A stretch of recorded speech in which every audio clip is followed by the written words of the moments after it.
तो दोस्तों यूं तो हमारे घर में सभी ग्रहों का कुछ ना कुछ प्रभाव होता है। पर क्या आपको पता है राहु आपके घर में किस दरवाजे से घुसता है? कौन सी ऐसी जगह है जहां से राहु एक्टिवेट होकर और बुरा एक्टिवेट होकर आपके घर में आकर तहस नहस कर देता है? सभी चीज़ें परेशानियों वाली बना देता है। कुछ ना कुछ दिक्कतें आपके जीवन में बनी रहती हैं। राहु के कहीं ना कहीं से आपके जीवन में प्रकोप शुरू हो गए हैं, वो भी आपके घर के कुछ हिस्सों के कारण। उन हिस्सों को पहचान कर अगर आप सही कर लें तो राहु संबंधी परेशानियां जो कि आपके जीवन में अचानक से आ रही हैं, चाहे वो बीमारियां, चाहे धन नुकसान या कुछ भी झगड़े फसाद, सबको आप कंट्रोल कर सकते हो। तो दोस्तों हम अगर अपने घर की बात करें तो हमारा पूरा घर एक तरह से हमारी एक कुंडली होती है। पूरी कुंडली का जो खाका होता है जिसमें 12 भाव होते हैं, सभी के सभी हमारे घर की किसी न किसी दिशा को रिप्रेजेंट करते हैं। और यही दिशाएं जब गड़बड़ हो जाती हैं तब हम कहते हैं हमारे घर में वास्तु दोष आ गया है। एक्चुअल वो वास्तु दोष तो था ही, पर कहीं ना कहीं करेला वो भी नीम चढ़ा, यानी कि जो परेशानी थी वो डबल हो गई। पहले तो उन परेशानियों से आप कहीं ना कहीं एक दो हाथ करके बच निकलते थे, पर जब परेशानियां अचानक से खड़ी होनी शुरू हो जाएं, अब वो अचानक से परेशानियां क्या होती हैं? किसी प्रकार की दुर्घटना, किसी प्रकार की बीमारी लग जाना, किसी प्रकार की ऐसी बीमारी आपको पता लगे कि हाय इसका तो इलाज ही नहीं है, या फिर ये बीमारी ऐसी हो रखी है कि डॉक्टर इलाज कर रहा है कुछ और बीमारी है कुछ और। व्यक्ति को अस्थमा है और चल रही है उसके हार्ट की दवाई, यानी कि उसे दिल की बीमारी तो थी ही नहीं और चल रही है उसकी सांस की दवाई। और इस तरह से मान लीजिए खून की कुछ ऐसी परेशानियां व्यक्ति के जीवन में आनी शुरू हो जाएं, ये सब के सब राहु से देखी जाती हैं। राहु आपके जीवन में ऐसे जकड़ बनाता है कि आपकी बुद्धि कहीं ना कहीं भ्रष्ट कर देता है। जो सोच विचार करने की जो शक्ति होती है, क्षमता होती है, उसे डाउन कर देता है। और जो ऊंची सोच वाला एक व्यक्ति होता है वो आपको नहीं रहने देता है। जब सोच डाउन हो जाती है तो इंसान खुद ब खुद अपने ही पैर पर कुल्हाड़ी मारता है और खुद ब खुद अपने ही कहीं ना कहीं नुकसान कराता है। कोई और नुकसान पैदा करने वाला नहीं होता है, ये व्यक्ति और इसकी सोच ही कहीं ना कहीं इसका अपना ही जाति दुश्मन बन जाते हैं। अब आप जाति दुश्मन अपने ग्रह को ही बना चुके हो, आपका राहु ही आपका दुश्मन बन चुका है। तो ये अब परेशानी को हम कैसे सुधारें? सबसे पहले तो आपको घर के उन हिस्सों को तलाश लेना है जिन पर आपको काम करना है। पहला तो है आपके घर का मुख्य दरवाज़ा। ये मुख्य दरवाज़ा जहाँ से सभी का आना जाना होता है, अच्छा या बुरा इंसान, अच्छी शक्तियाँ या बुरी शक्तियाँ, सभी का आना जाना है। मान लीजिए आपके घर के बाहर कोई ऐसा आदमी बैठा है जो कि शराबी, नशेड़ी, जुआरी, इस टाइप का आदमी बैठा हुआ है, तो वो क्या करेगा? वहीं पर ही शराब पिएगा, वहीं पर ही सब कुछ करेगा। आपने कई ऐसे दुकानदारों को भी देखा होगा जो कहीं पर पान बीड़ी की दुकान लगा लेते हैं और उसके अगल बगल में देखो तो लोगों ने थूक रखा होता है, दीवारें खराब कर रखी होती है। इसी तरीके से आपका जो घर का मुख्य दरवाज़ा है, अगर वहाँ पर शुभ चीज़ें होंगी तो आपके घर में भी शुभ लोगों की और शुभ एनर्जीज़ की एंट्री होगी। तभी कहा जाता है दीपावली के समय कि क्यों सफाई करें, क्यों हम दरवाजे को साफ रखें। इसीलिए कहा जाता है कि आपके घर में माँ लक्ष्मी का प्रवेश हो। अगर दरिद्रता बुलानी है तो घर के दरवाजे को गंदा रखना शुरू कर दीजिए, देखिए किस तरह से आपके घर में दरिद्रता आनी शुरू हो जाएगी। अब दूसरी तरफ वो आता है आपका हिस्सा, घर की छत। सभी चीज़ें तो घर की से आपके एंटर होती हैं। कभी आपने देखा होगा कि चोर वगैरह जो होते हैं घरों की छत से आते हैं। क्यों चोर घरों की छत से आते हैं? क्योंकि उन्हें पता है दरवाज़ा तो सील है, दरवाज़ा तो लॉक कर रखा है, घुसने का रास्ता क्या है? सिर्फ और सिर्फ छत। क्योंकि लोगों के मकानों की छत एक दूसरे से जुड़ी होती हैं और ये छत ही है राहु। कैसे समझेंगे आप राहु छत है? पहले इसका लॉजिक समझिए। अगर मकान की दीवारों की बात करें तो वो शनि है, जैसे ही छत की बात की जाए तो वो होता है राहु। तभी कहा जाता है जिसका राहु गड़बड़ है वो अपने मकान की छत या टॉयलेट बाथरूम को जैसे ही कुछ ना कुछ रेनोवेट करता है या बदलवाता है, उसके जीवन में पता नहीं कहाँ से ओले गिरने शुरू हो जाते हैं। जैसे कहा जाता है ना कि सिर मुंडवाते ही ओले पड़ने शुरू हो गए। तो इसी तरीके से आपके जीवन में वो मौका तलाशता है राहु कि किस तरह से आपके जीवन में वो शरारत कर बैठे, ऐसी शरारत जिसकी उलझन से आपको सुलझते सुलझते कई वर्ष और लंबा समय लग जाए। अब जो हमारी छत है, छत को अक्सर हम साफ़ करने के लिए बोलते हैं। आपने लोगों की छतों को देखा होगा जिन्होंने अपनी छत को स्टोर बना रखा है, जिनकी छत पर लोहा, लकड़ी, बजरी, सीमेंट, पता नहीं टायर, मटके, गमले, पता नहीं क्या क्या पड़ा होता है। छत की हालात तो ऐसे बना रखी होती है कि कोई अगर व्यक्ति आ जाए तो ये समझो कि वो कबाड़ की दुकान से कम ना हो घर का आपका छत का हिस्सा। तो घर के छत को आप अपनी कबाड़ की दुकान ना बनाएं, क्योंकि ये सभी चीज़ें कहीं ना कहीं शनि, राहु, केतु और बुध को एक्टिवेट कर देती हैं, और ऐसा एक्टिवेट करती है जो आपके जीवन में खलबली मचाने वाला होता है। मैं पहले की वीडियो में भी ये बता चुका हूँ कि अपने घर की छत को अगर मौका मिला करे तो कभी कभी दूध मिले पानी से साफ कर दिया करें, और आपके घर की जो पानी की टंकी छत पे रखी है उसमें कभी एक आधा चम्मच दूध को डाल दिया करें। इससे करने से आपके घर में देखिए एक तो राहु का प्रभाव कम होगा, क्योंकि राहु का एक उपाय और होता है, अपने नहाने के पानी में कभी कभी दूध या गंगा जल डाल के नहाएं।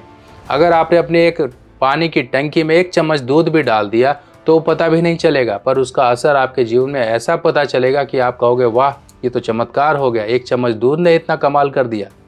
तो इसी तरीके से घर की छत को अगर आपने गंदा रखा है तो उसको साफ करिए। अब परेशानियों ने आपको जकड़ लिया, यानी कि राहु आपके घर में घुस चुका है, आपके जीवन में तरक्कियां, परेशानियां, इन सब को कहीं ना कहीं बाधित कर रहा है, बीमारियां ले आया, धन नुकसान ले आया, झगड़े ले आया, कोर्ट कचहरी के झंझट ले आया है।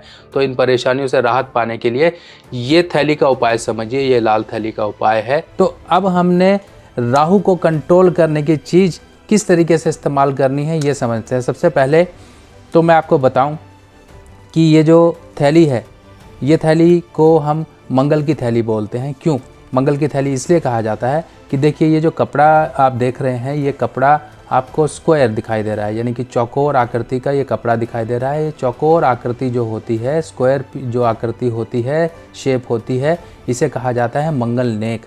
अब मंगल नेक यानी कि ये कपड़ा हो गया, ठीक है। ये देसी खांड भी जो मंगल नेक, मंगल की ही वस्तु मानी गई है। सौंफ जो हम नॉर्मल घर में इस्तेमाल करते हैं, हरी सौंफ, ठीक है ना, ये भी मंगल की वस्तु मानी गई है। लाल मूंगा ये भी मंगल की वस्तु मानी गई है, और इसको हमने चेक करवा लिया कि हाँ ओरिजिनल है भी कि नहीं, कि हम उपाय तो कर रहे हैं, क्या ओरिजिनल है कि नहीं। ये लैब टेस्टिंग सर्टिफिकेशन जिसमें टोटल पूरी जानकारी है कि इस तरीके से सिलेंड्रिकल है, रेड है, ओपेक है, नेचुरल फीचर्स हैं, नेचुरल कोरल टेस्टिंग में आ गया, स्पेसिफिक ग्रेविटी, एवरीथिंग, बहुत सारी चीज़ें होती हैं लैब सर्टिफिकेशन में। अब ये सब चीज़ें हमने इकट्ठी कर ली।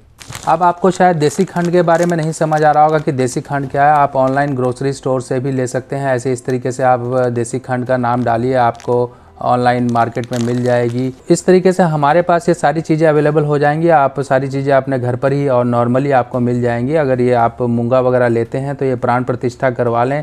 जनरली जो हम भेजते हैं आप सब लोगों के पास, वो तो आपके नाम से प्राण प्रतिष्ठा होकर आता ही आता है, पर आप इसको घर में भी बना सकते हैं। आप मूंगा ले लीजिए, कई लोग मूंगे की जगह लाल पत्थर लेते हैं, हकीक पत्थर, पर मैं आपको सजेस्ट नहीं करूंगा। आप सबसे बेस्ट है कि मूंगा लीजिए, थोड़ा सा ज़्यादा पैसा लग जाएगा पर एक अच्छा इफेक्ट आएगा। अब आपको क्या करना है, इसको रखने का जो मेन जिस तरीके से उपाय काम करता है वो समझिए। आपने ये सभी चीज़ें मान लीजिए ले ली, आप इस तरीके से ये सारा सामान लीजिए, पैकेट के अंदर डालिए, और पैकेट के अंदर डाल के और इस तरीके से आपने इसको सिलाई कर देना है। सिलाई करके आपने बंद कर दिया, एक स्क्वायर पीस ये बन गया। अब ये स्क्वायर पीस बन गया, उसके बाद आपने ये थैली को लेना है। आप जहाँ पर सोते हो अपने गद्दे के नीचे सिरहाने की तरफ, वहाँ पर परमानेंट इसको रख दो, ठीक है, कि आपको मंगल की सपोर्ट मिलती रहे। अगर आप कहीं ऑफिस वगैरह जाते हो तो अपने बैग में रखिए। अगर आपकी गाड़ी के एक्सीडेंट्स होते हैं तो अपने गाड़ी के डैशबोर्ड में रखिए। अगर बच्चा नहीं समझ रहा है, बच्चा नहीं पढ़ रहा है, तो उसके सिरहाने के नीचे रखिए। अगर कोई रोगी है, परेशान है, बहुत ही दिनों से बीमारी से जूझ रहा है और कोई ऐसी बीमारी है पता ही नहीं लग रहा है, या फिर आप उसका ट्रीटमेंट का बेनिफिट नहीं मिल रहा है, तो ये ऐसी थैली बना के रोगी के सिरहाने के नीचे परमानेंट रखिए। तो आपने ये लाल थैली का उपाय समझा। ये लाल थैली बहुत ही ज़बरदस्त है, बहुत ही कारगर है। आप इस्तेमाल करिए और प्रॉपर तरीके से सिद्ध और अभिमंत्रित थैली मंगा के करिए। देखिए आपको जो असर नहीं जीवन में दिखाई दे रहा था वही दिखाई देगा। अभिमंत्रित करना और एनर्जाइज करना, इसमें एक अलग ही शक्ति होती है। आप घर पे बना लेते हैं, चलिए मान लीजिए आपने बना लिया, पर उसमें वो काम नहीं होगा जो कि जब तक हम उसको प्रॉपरली सही ढंग से एनर्जाइज ना करें, उसको सिद्ध ना कर लें। तो ये उपाय हो गया। बाकी आपको अगर कोई परेशानी, कोर्ट कचहरी झंझट किस तरह की लग गई है, तो दूसरा एक काम करिए, अपने वज़न के बराबर आप कोयला लीजिए। कोयला लकड़ी का कोयला, जिसे हम कच्चा कोयला बोलते हैं। इस तरह से ये देखिए फ़ोटो में है, ये कोयला लेके अपने वज़न का हिस्सा, जितना भी आपका 60 किलो वज़न है तो 60 किलो जाके जल प्रवाह करिए। अब आप कहोगे पंडित जी आप तो इतना महंगा उपाय बता रहे हो, ठीक है इसका कम भी कर सकते हैं। अगर आपकी सामर्थ्य नहीं है तो अपने वज़न का 10वां हिस्सा, मान लीजिए 60 किलो वज़न है तो 6 किलो आप कोयला खरीद लीजिए और जाकर पानी में जल प्रवाह कर दीजिए। बुधवार के दिन या शनिवार के दिन आप ये काम कर सकते हैं। देखिए आपके जीवन में किस तरह से परेशानियाँ एकदम से चुटकियों से भाग जाएंगी और आप कुछ काम करने लायक बन जाओगे, क्योंकि आपके हाथ पैर बांध कर डाल दिया है राहु ने, आपको हिलने भी नहीं दे रहा, आपका दिमाग भी सही ढंग से नहीं चल रहा है। और अब वो हिस्सा जो आपके घर का ऐसा हिस्सा है जहाँ पर आप बैठकर चिंतन और मनन करते हो, कुछ सोचते हो, कुछ आइडियाज़ आते हैं आपके पास कि आज मैं ये काम करूँगा। क्योंकि आइडियाज़ देखियो इंसान सुबह ही लेता है। कैसे लेता है? आपकी टॉयलेट सीट, समझ गए होंगे आप, क्यों टॉयलेट सीट, वहीं पर बैठा इंसान सोचता है, अरे यार मैं प्लानिंग करता है, मैं क्या करूं, मैं आज ये करूंगा, मैं वो करूंगा, आज मैं ये करूंगा, वो करूंगा। आपको कुछ दिमाग में अच्छी बात सूझ गई, वहीं पर राहु का असर होता है टॉयलेट का हिस्सा। तभी कहा जाता है टॉयलेट को अपने साफ रखिए, अपने हाथों से साफ करिए, मत सोचिए कि कोई और आके साफ करेगा। आपका दिमाग, आपकी सेहत कुछ परेशानियों वाली है तो कभी कभी टॉयलेट को साफ करना शुरू करिए।